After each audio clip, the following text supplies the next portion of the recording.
twasuubula peni 15 buli peni nga tugisuubula siringi 2 tutunze peni 15 naye nga buli peni kuze tutunze siringi 5 kati bwe tuba twagala okubala amagoba tulina okujja ne tugamba sales step 1 eno kanjiyite step 1 tulina okuleeta sales. So sales zaffe zigenda beera siringi 15 eno ye quantity tokerabirako oyinza okukawandiikawo quantity times price. Simanyi mundaba bulungi fena kwetuli.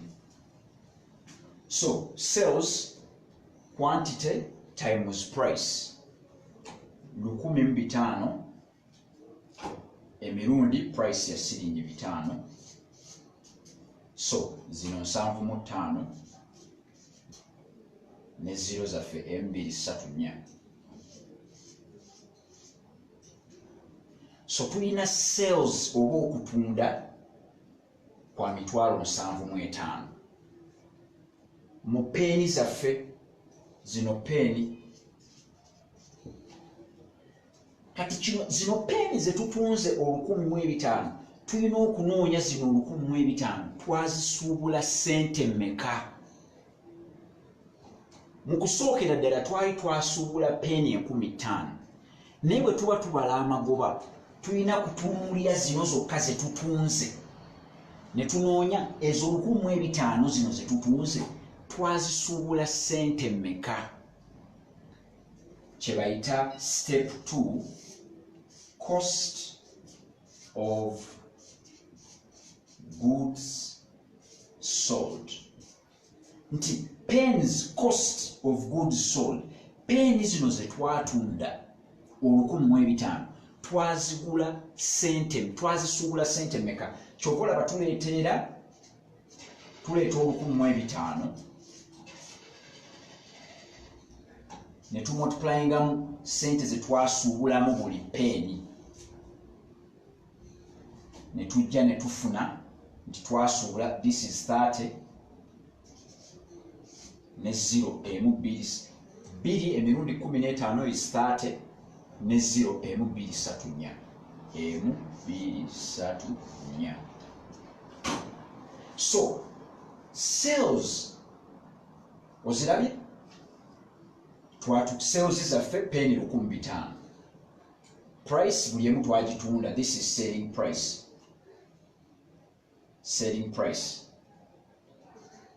Oyinza okwongerako akutokerabira selling price 5 ne tufuna 75,000 buli peni zino zetutunze 1,500 twazisuubula sente mmeka. Twazisuubula 3,000.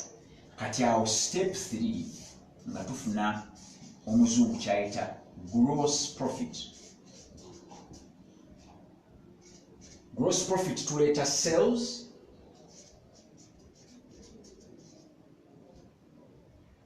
minus cost of goods sold.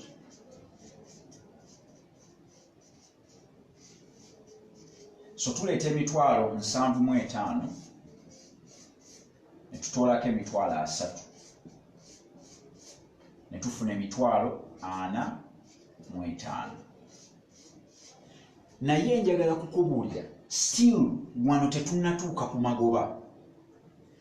Gano amagoba ge bayita gross profit njagala ogawandiikeko ekigambo nti gano ga kiguumaazo. Gano amagoba ga kiguumaazo. Nina okulaba network tebange evuddeko. Okalaba bulungi? Purchase twasuubula peni 15,000 nga buli peni ya siringi 2 ne tutundayo peni 15,000 naye nga buli peni tugitunda siringi 5. Tukati tutandika kubala magoba. Number 1 tulina sooka kutunda. Kyova olaba ebintu bwe biremera mu container nga tobitunze toyinza kukola magoba. Tebageza ne bakulimba tolina magoba. Ebintu bwe bibeera mu store nga tonnabitunda tolinaako magoba. Olinako just product margin, sente zisukkuluma ku maybe ze watunda, naye tolinaako magoba. Paka lwotunda gye bayita sales.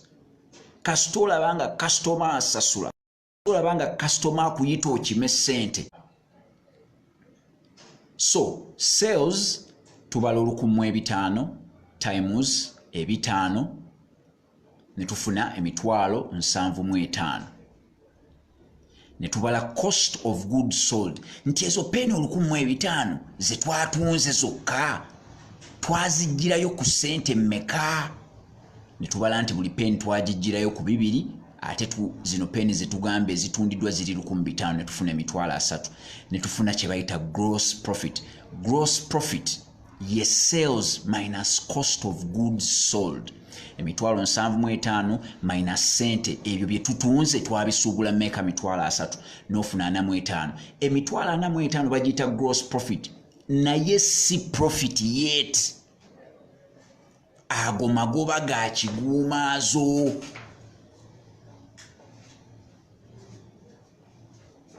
Gano magoba